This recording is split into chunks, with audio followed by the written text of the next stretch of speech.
Hello dear students, कदम सरी guarantee channel में आपका एक बार फिर स्वागत है।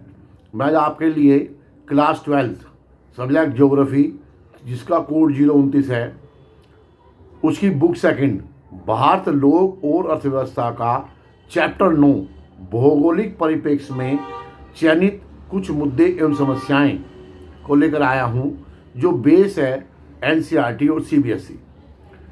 ये चैप्टर आपकी इस बुक का लास्ट चैप्टर है और कोर्स का भी लास्ट चैप्टर है। इस वीडियो के बाद आपकी दोनों बुक की थ्योरी, एमसीक्यू और मैप सभी कुछ मैं आप अपने चैनल में डाल चुका हूँगा। तो आप जो है इसको ध्यान देखेंगे और अपनी तैयारी अच्छी तरह से करेंगे। मुझे उम्मीद है कि मेरे चैनल को देखने के बाद ये मेरी गारंटी है, कदम सारी गारंटी है कि आपको जो है डिस्टिंक्शन मार्क्स अवश्य आएंगे। ये इस चैप्टर की जो वेटेज है वो 5 मार्क्स की है। चैप्टर बेहद आसान है, लेकिन पिछले कुछ सालों में ये देखा गया है कि इसके एमसीक्यू ज़्यादा आ रहे हैं, तो इसलिए इस चैप्टर को आप जो ध्यान से पढ़ेंगे और समझेंगे। तो इसमें पहला टॉपिक है पोल्यूशन।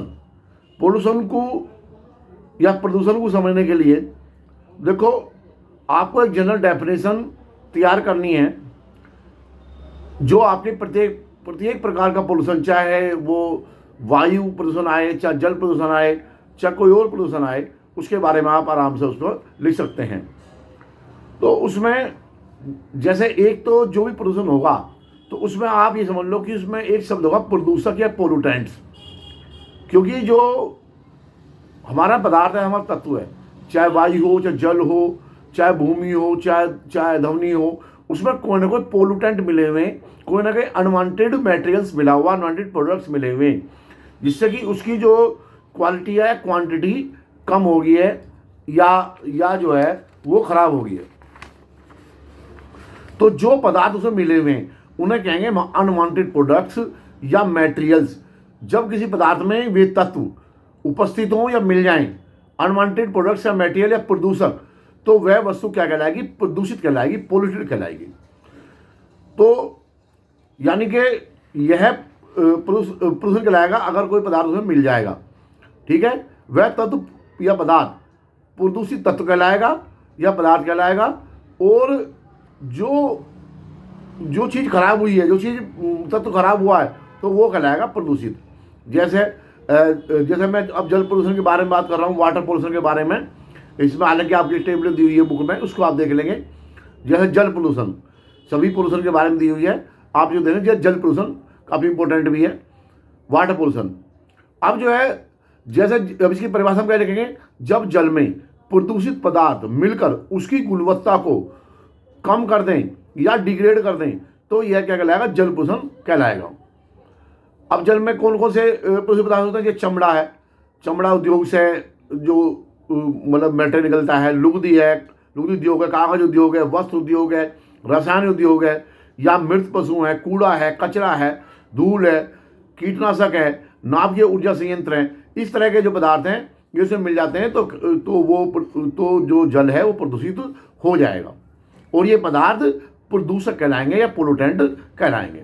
और इससे जो हमारा जल है वो हमें पीने योग्य नहीं रहेगा, यूज करने योग्य नहीं रहेगा।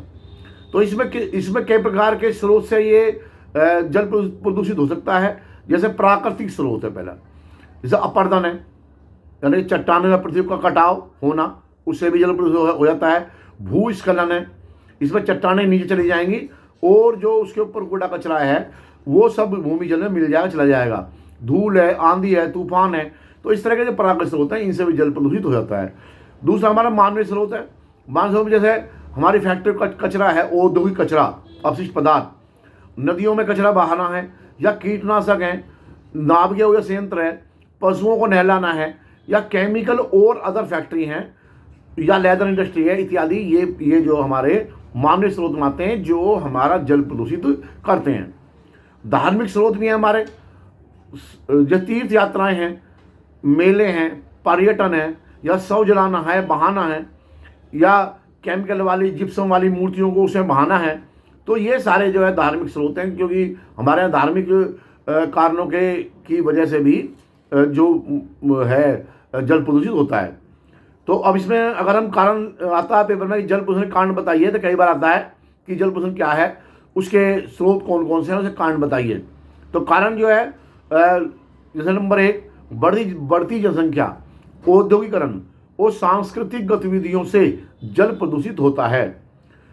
पॉइंट नंबर 2, औद्योगिक कचरा, जहरीली गैस, रासायनिक अवशेष व बाहरी धातुएं बिना उपचार के जब जल स्रोतों में बहा दी जाती हैं तो जल प्रदूषित होता है। आधुनिक कृषि की पत्तियां, रासायनिक पदार्थ, कीटनाशक भी जल को प्रदूषित कर रहे हैं। पॉइंट नंबर 4, भारत में तीर्थ यात्राएं, धार्मिक मेले, पर्यटन व अन्य सांस्कृतिक गतिविधियां जल स्रोतों को प्रदूषित कर रही हैं। तो अब ये जल प्रदूषण का आपको पता चला कारण कौन से हैं। अब जल प्रदूषण होने वाली बीमारियां, जल प्रदूषण कौन सी बीमारियां हो सकती हैं। WHO के अनुसार 1/4 बीमारियां, 1/4 बीमारियां केवल प्रदूषित जल पीने से ही होती हैं। दस्त, आंतों में कीड़े, हेपेटाइटिस आदि बीमारियां होती हैं, इससे कर देता है। उपाय, तो अब इसके उपाय क्या हैं कि हम ये कैसे कर सकते हैं। जल प्रदूषण के सभी स्रोतों पर जिससे भी जल प्रदूषण हो रहा है उसको तुरंत प्रभाव से रोक लगनी चाहिए। गंगा नदी के प्रदूषण रोकने के लिए जैसे उपाय किए जा रहे हैं, राष्ट्रीय स्तर पर भी गंगा और अन्य नदियों की सफाई कार्यक्रम सरकार द्वारा लगातार चलाए जा रहे हैं, लोगों को जागरूक भी किया जा रहा है। और इसमें एक आपका टॉपिक आता है जल, ये तो पूरा होगा आपको जल प्रदूषण इतना ही बहुत आपके लिए। अब है नमामि गंगे कार्यक्रम, एक 3 नंबर में कई बार आया हुआ, नमामि गंगे कार्यक्रम क्या है। तो नमामि गंगे कार्यक्रम जो है, इससे पहले ये गंगा नदी को साफ करने के लिए है, और इससे पहले भी जो गंगा नदी के को साफ करने के लिए प्लान बने हैं, जैसे गंगा एक्शन प्लान, राष्ट्रीय निधि गंगा बेसिन प्राधिकरण प्रोग्राम, ये सब प्रोग्राम चले हैं। और नमामि गंगे कार्यक्रम जो वर्तमान सरकार है उसने जून 2014 में गंगा को साफ करने का एक प्रोग्राम बनाया, उसका नाम रखा नमामि गंगे कार्यक्रम। ये केंद्र सरकार द्वारा चल रहा है। एक नदी के रूप में आप जानते हो कि एक नदी के रूप में गंगा का राष्ट्रीय और धार्मिक सांस्कृतिक महत्व है।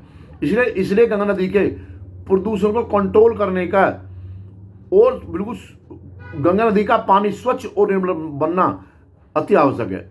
केंद्र सरकार ने निम्न उद्देश्यों के साथ नमामि गंगे कार्यक्रम शुरू किया है। जैसे नंबर 1, शहरों में जहां जहां गंगा नदी जा रही है उसके आसपास शहर हैं, शहरों में सीवर ट्रीटमेंट की व्यवस्था करना। बहुत से शहर, गंगा नदी जहाँ जा रही है उस शहर के जो सीवर हैं वो डायरेक्ट उसमें मिल रहे हैं, गंगा नदी मिल रहे हैं, तो वो जो उनको बिल्कुल रोकना या उनको बिल्कुल साफ करना, STP लगाना। नंबर 2, औद्योगिक प्रवाह की निगरानी। जैसे गंगा नदी जहाँ जा रही है तो वहाँ उसके आसपास के शहरों की फैक्ट्रियाँ हैं, उसके आसपास फैक्ट्रियाँ हैं, वे अपना वेस्टेज वो डायरेक्ट जो गंगा नदी में डाल देती हैं, उनको रोकना। नंबर 3, नदियों का विकास। नंबर 4, नदी के किनारों पर वनीकरण जिससे कि जैव विविधता में वृद्धि हो। नंबर 5, नदियों के तल की सफाई, नदी का जो तल है वो साफ होता रहना चाहिए। नंबर 6, उत्तराखंड, यूपी, बिहार, झारखंड में गंगा ग्राम का विकास करना। नंबर 7, गंगा ग्राम का मतलब है कि जो वहाँ के जो लोग हैं, इन स्टेटों के लोग जो है वो गंगा नदी की देखभाल खुद करेंगे, उसकी सफाई खुद करेंगे, और उससे उनके जो वहाँ के जो किसान हैं उनको पानी फ्री दिया जाता है, उनसे कोई पैसा नहीं लिया जाता। नंबर 7, नदी में किसी प्रकार के पदार्थों को डालने पर प्रतिबंध, चाहे वे किसी भी धार्मिक या अनुष्ठान कार्य संबंधित ही क्यों ना हो। नेक्स्ट है लोगों में जागरूकता पैदा करना। गंगा की सफाई के प्रति लोगों में जागरूकता पैदा करना भी इसका एक प्लान है। तो ये आपका पूरा होगा टॉपिक भी। अब नेक्स्ट है आपका वायु प्रदूषण, एयर पोल्यूशन। यह जल प्रदूषण का ऐसी वायु प्रदूषण का है जब वायु में प्रदूषक तत्व मिलकर वायु की गुणवत्ता को कम कर देते हैं या डिग्रेड कर देते हैं, तो यह वायु प्रदूषण कहलाता है। इससे वायु प्रदूषण से हमें सांस लेने में भी दिक्कत आती है, और दिल्ली की तो बहुत बड़ी समस्या आप जानते ही हो ये। तो प्रदूषक तत्व, इसमें कौन कौन से तत्व मिल सकते हैं जिससे जो वायु प्रदूषण हो जाए। जो पोल्यूटेंट कौन कौन से, अनवांटेड प्रोडक्ट कौन कौन से हैं, जैसे धूल है, धुआं है, जहरीली गैसें हैं, दुर्गंध है, कुआसा है, सीसा है और सल्फर कार्बन नाइट्रोजन के ऑक्साइड है, जिन्हें हम ग्रीन हाउस गैस कहते हैं, जो हमारे जो है जो हमारे जीवाश्म ईंधन है, जब पेट्रोल, डीजल, कोयला, इनके जलने से निकलती हैं तो ये जो है जाके ऊपर जो सस्पेंड हो जाती हैं हवा में, वायु में, और जो है प्रदूषण का कारण बनती हैं। ऊर्जा के विभिन्न स्रोत, ये सब जो कारण जो हैं इससे वायु प्रदूषित होती है।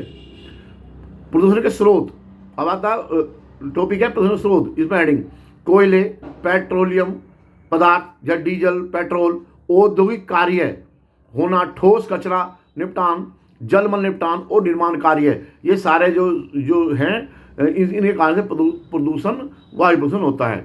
अब हानि कौन कौन सी है, इससे क्या क्या नुकसान हो सकता है वायु प्रदूषण से। नंबर 1, वायु जो श्वसन योग्य नहीं रहती, यानी सांस लेने लायक नहीं रहती। दूसरा, जो प्रदूषित वायु से स्वास्थ्य संबंधी बहुत सारी समस्याएं होती हैं, जैसे सांस लेने की संबंधी समस्याएं, श्वसन संबंधी समस्याएं, रक्त संचार संबंधी समस्याएं और तंत्रिका तंत्रीय संबंधी समस्याएं हो जाती हैं। नेक्स्ट है इसमें नगरों के ऊपर जो धूम कोहरा, स्मोक छाया रहता है, SMOG, स्मोक छाया रहता है, जो मानव स्वास्थ्य के लिए बेहद हानिकारक है। अम्लीय वर्षा, एसिड रेन होने पर जब बारिश पड़ेगी तो उसमें जो, क्योंकि वो जो प्रदूषक हैं, जो पदार्थ जो है, जो अनवांटेड हैं, वो वायु में पहले हुए हैं और स्मोक की वजह से वो नीचे ऊपर नहीं जा रहे हैं। तो जब वर्षा होगी तो वो अम्लीय वर्षा होगी, यानी कि उसके अंदर जो सल्फर कार्बन नाइट्रोजन के ऑक्साइड हैं, जब पानी मिलकर नीचे आएंगे तो अम्लीय वर्षा कहलाएंगे। इसके होने पर स्वास्थ्य के लिए वो बहुत ज़्यादा हानिकारक है, चाहे जीव हो, जंतु हो, चाहे मनुष्य हो। नंबर 4, देश की राजधानी, अब हम दिल्ली विश्व की सर्वाधिक प्रदूषित शहरों में से एक है। दिल्ली की वायु क्वालिटी बेहद खराब है, जो सर्दियों में बढ़कर AQI, air quality index, red zone में चला जाता है। लगभग 400 से ऊपर जो है यहाँ पे AQI हो जाता है, जबकि 50 से नीचे रहना चाहिए AQI। नंबर 5, दिल्ली के सभी construction work, office, school, outdoor activity पर ग्रेफ 4 लगाकर सर्दियों में बंद कर दिया जाता है, जिससे कि सारा काम डिस्टर्ब हो जाता है। दिल्ली में इसका मुख्य कारण बहुत अधिक वाहन चलते हैं और निर्माण कार्यों से धूल उड़ती रहती है। अब इसका उपाय क्या है, वायु प्रदूषण को हम किस तरह से कम कर सकते हैं। वायु प्रदूषण कम करने के लिए वाहनों पर सभी को अपनी निर्भरता कम करनी होगी, और जो ऑफिस टाइम है उसको चेंज करना होगा या फ्लेक्सिबल करना होगा। निर्माण कार्य को करने की एक SOP बनानी होगी, जिससे कि वो धूल या जो डस्ट है उसको ना उड़ा सके। तो आपको वायु प्रदूषण हो गया, आपको समझ में आ गया होगा। तो अब है आपका नेक्स्ट है ध्वनि प्रदूषण, साउंड पोल्यूशन। जब विभिन्न स्रोतों से उत्पन्न ध्वनि मानव की सहनशीलता से अधिक हो जाए तो वह ध्वनि प्रदूषण कहलाएगा। अब इसके स्रोत कौन कौन से हैं, जैसे तेज गति के जो वाहन चलते हैं, तोड़ फोड़ का काम, निर्माण काम, लाउड स्पीकर, रेल, हवाई जहाज, मशीनें, उद्योग धंधे, मशीनें, परिवहन में प्रसार प्रणालियाँ, खराब शहरी प्लानिंग, और जो है त्योहारों में पटाखे फोड़ना, ये भी जो है ये ध्वनि प्रदूषण का कारण है। हानि क्या है, ध्वनि प्रदूषण का मनुष्य और जानवरों पर हानिकारक प्रभाव पड़ता है। इससे श्रवण शक्ति यानी कि सुनने की शक्ति कम हो जाती है, मानसिक विकार तक हो सकता है, उच्च रक्तचाप, high blood pressure, high BP की बीमारी हो सकती है। मनुष्य में लगातार अगर ज़्यादा आवाज़ में रहेगा उसमें चिड़चिड़ापन, एकाग्रता में कमी ये आ जाएगी। उस मनुष्य को हृदय रोग, सिर दर्द, अवसाद और चिंता बढ़ने का कारण भी ध्वनि प्रदूषण हो सकता है। पालतू जानवर भी इससे बहुत ज़्यादा परेशान होते हैं, ये तो वो जो त्योहारों पे आवाज़ से ज़्यादा परेशान हो जाते हैं। व्हेल व डॉल्फिन पर भी ध्वनि प्रदूषण का बुरा प्रभाव पड़ता है। अब इसके उपाय क्या हैं, ध्वनि प्रदूषण को रोकने के उपाय। ध्वनि प्रदूषण को कम करना चाहिए। क्योंकि मनुष्य आमतौर पर केवल 20 हर्ट्ज से लेकर 20,000 हर्ट्ज के बीच की ध्वनि आवृत्तियों और लगभग 0 डेसिबल से 120 या 130 डेसिबल की तीव्रता या लाउडनेस को ही सुन सकता है। ज़्यादा उम्र होने पर यह कैपेसिटी और भी कम हो जाती है। 85 डेसिबल की से ज़्यादा की तीव्रता को सुनने से मनुष्य को बहुत नुकसान होता है।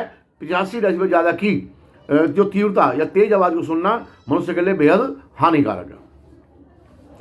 तो आपके प्रदूषण के ये आपके टॉपिक हो गए हैं, ये याद रखते हैं। वायु का और जल का प्रदूषण, ये दोनों ज़्यादा इंपॉर्टेंट है। अब है नगरीय अपशिष्ट निपटान। एक टॉपिक आपका नगरीय अपशिष्ट निपटान एक गंभीर समस्या है। यानी कि जो कूड़ा है नगरों में, जो शहर जो है उनमें कूड़े को निपटाने की बहुत बड़ी समस्या हो गई है। तो इसमें हम अब इसके बारे में टॉपिक के बारे में बता रहा हूँ मैं। नंबर 1, तेजी से बढ़ती नगरों की जनसंख्या और इसके लिए और इसे अपर्याप्त सुविधाओं के कारण जो है विभिन्न स्रोत द्वारा अपशिष्ट मात्रा में वृद्धि हो रही है। नंबर 2, कारखानों, विद्युत घरों तथा निर्माण कार्यों से भारी मात्रा में मलबा और राख का निकलना। नंबर 3, अपशिष्ट कचरे का पूर्णतः निपटान ना होना, कूड़े को बिना इकट्ठे किए कर दे ही छोड़ देना या जला देना। अब हानियां क्या हैं? ठोस अपशिष्ट से अप्रिय बदबू, मक्खियां, कीड़े और चूहों से स्वास्थ्य संबंधी जोखिम पैदा होता है। जहाँ पे कूड़ा होगा ये कीड़े अपना भी हो जाएंगे वहाँ पे, या चूहे वगैरह वहाँ बहुत ज़्यादा रहते हैं। कई बार खतरनाक जानवर भी होते हैं वहाँ पे। नंबर 2, टाइफाइड बुखार, डिप्थीरिया, दस्त, हैजा इत्यादि बीमारियाँ हो जाती हैं और त्वचा संबंधी रोग भी वहाँ पे हो जाते हैं। नेक्स्ट, कूड़ा डालने को लेकर अक्सर झगड़े हो जाते हैं। नेक्स्ट, सड़ा गला कूड़ा जो है वातावरण में जहरीली गैस जैसे मीथेन गैस है उसको छोड़ता है। और नेक्स्ट है वायु प्रदूषण, जल प्रदूषण और मृदा प्रदूषण भी इससे कूड़े से हो जाता है। अब इसको रोकने के उपाय क्या हैं? उपाय नंबर 1, जैवीय व अजैवीय, बायोटिक एंड एबायोटिक कूड़ा अलग अलग करना चाहिए। नंबर 2, अपशिष्ट को इकट्ठा करके इसका निपटान अच्छी तरह से होना चाहिए। जैविक पदार्थों से जो हमारे बायोटिक पदार्थ हैं जो सड़ गल सकते हैं उनसे कंपोस्ट खाद बनाई जा सकती है। नेक्स्ट, ठोस पदार्थों अजैवीय जो सड़ गल नहीं सकते उनको सड़क निर्माण या भराव कार्यों में यूज किया जा सकता है। एक तो आपको समझ में आ गया होगा ये। अब आपका ग्रामीण शहरी प्रवास।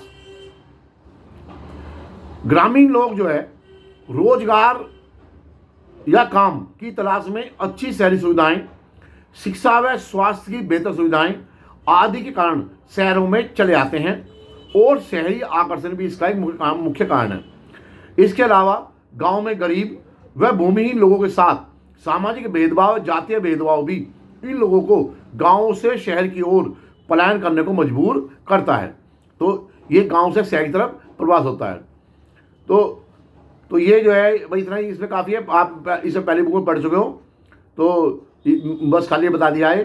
अब आपका भू निम्नीकरण एक टॉपिक है, भू निम्नीकरण। तो भूमि के उपजाऊपन में कमी आना भू निम्नीकरण कहलाता है। जब भूमि का उपजाऊपन कम हो जाए, खत्म हो जाए तो उसे भू निम्नीकरण कहेंगे। कारण क्या है इसका?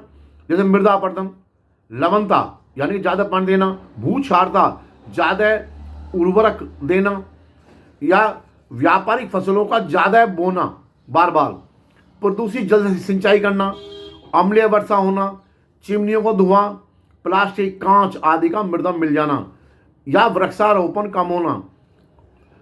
तो ये जो है इसके मुख्य जो है कारण है। जैसे इसमें अति सिंचाई या औद्योगिक अपशिष्ट या नगरीय अपशिष्ट, अम्लीय वर्षा, खनन गतिविधियां इत्यादि भी इसके भू निम्नीकरण के कारण है। भू निम्नीकरण को कम करने के उपाय नंबर 1, कीटनाशी और उर्वरकों का खेती में कम से कम प्रयोग होना चाहिए। नगरीय और औद्योगिक पानी का प्रयोग बिल्कुल नहीं करना चाहिए। जैविक खाद का ही केवल इस्तेमाल करना चाहिए। प्लास्टिक पर पूर्ण प्रतिबंध लगा देना चाहिए। वृक्षारोपण करना से भी भू निम्नीकरण रुक सकता है। तो ये सारे जो है भू निम्नीकरण को कम करने के उपाय हैं। तो ये आपको समझ में आ गया होगा। एक बहुत ही मोस्ट इंपॉर्टेंट टॉपिक है आपका नेक्स्ट टॉपिक, गंदी बस्तियों की समस्याएं। तो जो भी समस्याओं वाला टॉपिक है वो बहुत इंपॉर्टेंट है पेपर के लिए। तो है गंदी समस्याएं।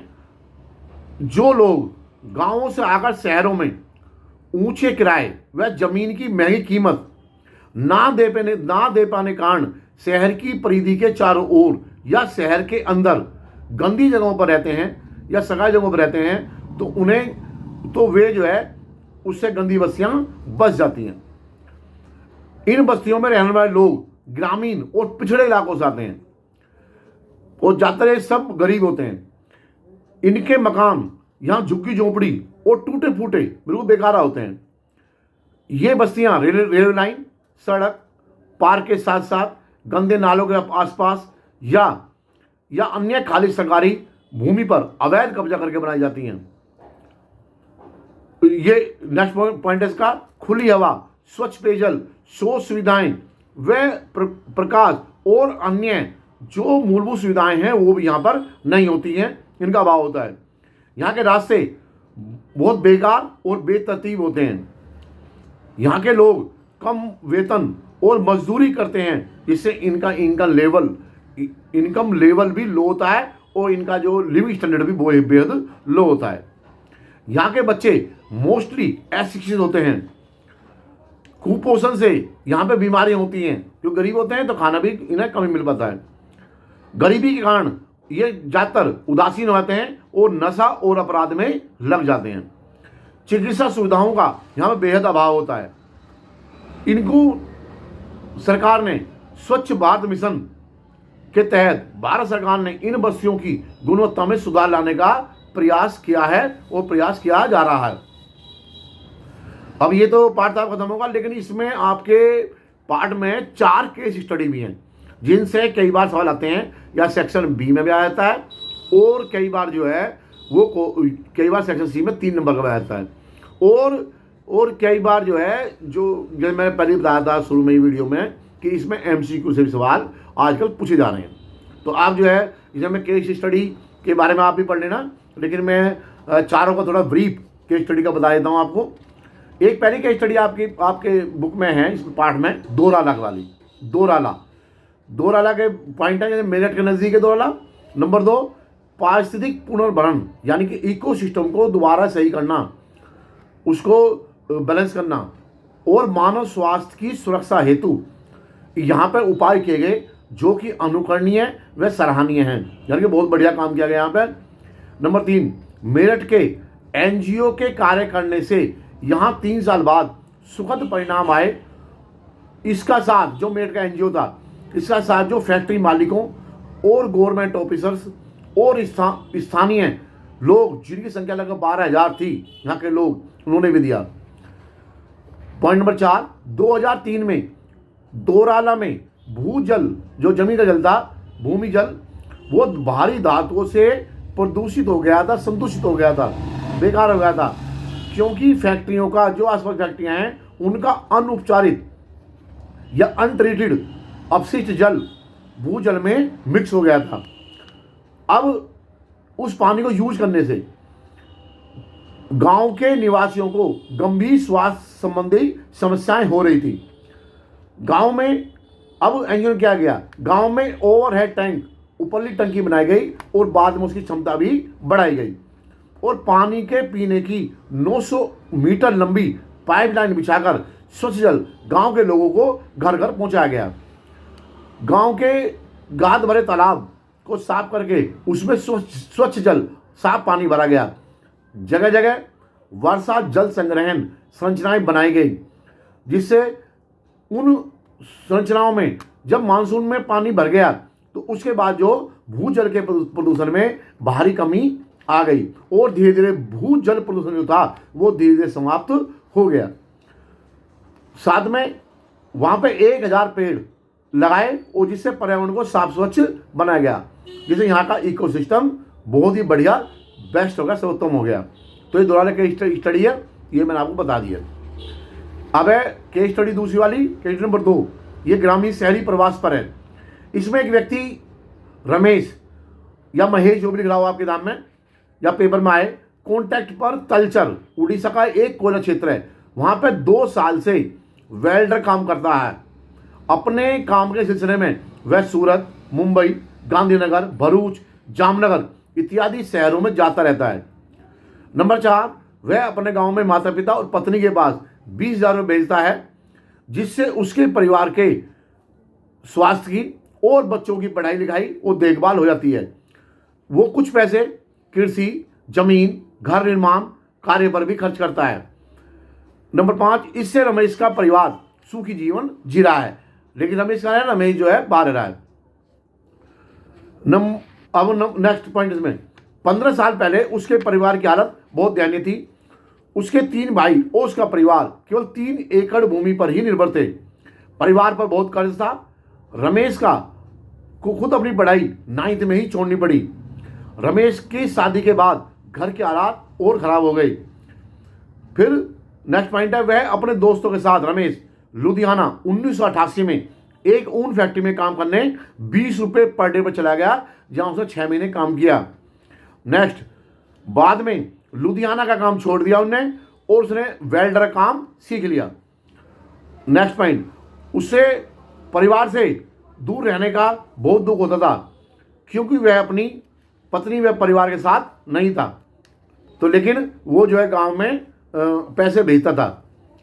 गांव से अधिकतर पुरुष ही शहर में आते हैं, बाकी उनका परिवार गांव में ही रहता है। तो ये जो है ग्रामीण शहरी विकास प्रति आपकी केस स्टडी नंबर 2। अब आपकी नेक्स्ट है case study number 3, Dharavi. Dharavi Asia की विशालतम गंदी बस्ती स्लम, यह आपकी केस स्टडी है। धारावी जो है वो केंद्रीय मुंबई का हिस्सा है। यह गंदी बस्ती है। इसमें सभी सुविधाओं का अभाव है। इस गंदी बस्ती में एक 90 फीट एक रोड है, सड़क है, जो कि अतिक्रमण होने से वो आधे से कम रह गई है। यहाँ की गली छोटी, संकरी व बदबूदार हैं, जहाँ से निकलना बेहद मुश्किल है। नेक्स्ट पॉइंट है इसमें, छोटे छोटे कमरों में 10 से 12 लोग तो रहते हैं। यहाँ के लोग मुंबई शहर को बनाने में बहुत योगदान करते हैं। नंबर 6, यहाँ अंधेरे स्थान, कूड़ा कचरा, ठहरा गंदा पानी, जीव जंतु और यहाँ के लोगों की स्थिति बहुत ही अमानवीय है। जबकि यहाँ पर सिरेमिक्स, पोल्ट्री, कशीदाकारी, जरी काम, चमड़े काम, मेटल, लकड़ी काम, फर्नीचर काम बहुत ज़्यादा होता है, जो कि मुंबई निवासियों ने किया जाता है और विदेशों में भी वो सामान जाता है। यह बस्ती सागर में, समुद्र में कचरा डालकर बनाई गई थी। यहाँ ज़्यादातर जो लोग हैं वो गरीब हैं और SC अनुसूचित जाति और मुस्लिम हैं। यह ग्रामीण शहरी प्रवास के कारण गंदी बस्तियों का एक उदाहरण है और उनके जीवन पर रोशनी डालता है। अब है आपकी लास्ट केस स्टडी है इसमें, केस स्टडी नंबर 4। इसमें झाबुआ जिला नंबर 1, झाबुआ जिला मध्य प्रदेश में है। उसकी जो है अति पश्चिमी कृषि जलवायु क्षेत्र है ये, और ये सर्वाधिक देश के 5 पिछड़े जिलों में से एक है। यहाँ पर भील जनजाति सबसे अधिक है। यहाँ के लोग गरीबी, जंगल व भूमि के निम्नीकरण से बेहद परेशान हैं। यहाँ की जो गरीबी है वो जंगल और भूमि का निम्नीकरण है, वो इसलिए इसी वजह से लोग गरीब हैं। भारत सरकार के ग्रामीण विकास मंत्रालय और कृषि मंत्रालय दोनों ने ही जल संभरण प्रबंधन कार्यक्रम चलाए, जो कि भू निम्नीकरण को रोकने और भूमि की गुणवत्ता को सुधारने हेतु उन्होंने काम किया। ग्रामीण विकास मंत्रालय ने राजीव गांधी मिशन के अंतर्गत जल संभरण प्रबंधन से अकेले झाबुआ जिले की 20% भूमि को ट्रीट किया या उपचार किया। नेक्स्ट पॉइंट है इसमें, पटेलवाड़ विकास खंड, जो झाबुआ जिले का ही एक विकास खंड ब्लॉक है, उत्तरी छोर पर है, झाबुआ के उत्तरी छोर पर है। पटेलवाड़ विकास खंड के कारावाड़ गांव की सतरुंडी बस्ती के भील समुदाय ने खुद का प्रयास किया और उन्होंने साझा संपदा संसाधनों को पुनर्जीवित किया। यहां प्रत्येक परिवार ने एक पेड़ लगाया और उसकी देखभाल खुद की। चारागाह भूमि पर चारा घास बोकर उसकी सामाजिक घेराबंदी की और खुली चराई पर रोक लगा दी। पशुओं को आहार के लिए उन्होंने नांद बनाए, जिससे कि उसमें वे मतलब खुले ना खाएं, बल्कि उसमें नांद में खाएं, जहां उन्हें चारा खिलाया जा सके। पड़ोसी गांव के अतिक्रमण व हमले के बाद तहसीलदार की उपस्थिति में एक समझौता कर किया उन्होंने पड़ोसी गांव ने जब हमला कर दिया था, तो जिससे कि पड़ोसी गांव को भी उसने चारागाह में इस तरह हिस्सेदार बना दिया कि पड़ोसियों ने चारागाह पर, पड़ोसी गांव के लोगों ने चारागाह पर कब्जा करने के लिए उन पर हमला किया था। तो ये आपकी केस स्टडी पूरी होगी है, और ये मैं चारों केस स्टडी बता दी हैं। जो आपकी नेक्स्ट वीडियो है वो मैं एमसीक्यू की आपको इसकी पार्टी भेज दूंगा। इसके बाद जो 12वीं का आपका सारा पूरा कोर्स खत्म हो जाएगा। मैं पहले भेज चुका हूँ, लास्ट ईयर पहले भेज चुका हूँ आपको। एमसीक्यू दोनों किताबों के सारे एमसीक्यू, सारी थ्योरी सब आपके पास है। अब आपको मेहनत जो है आपको खुद करनी है। तो चैनल को लाइक करो, शेयर करो और सब्सक्राइब करो।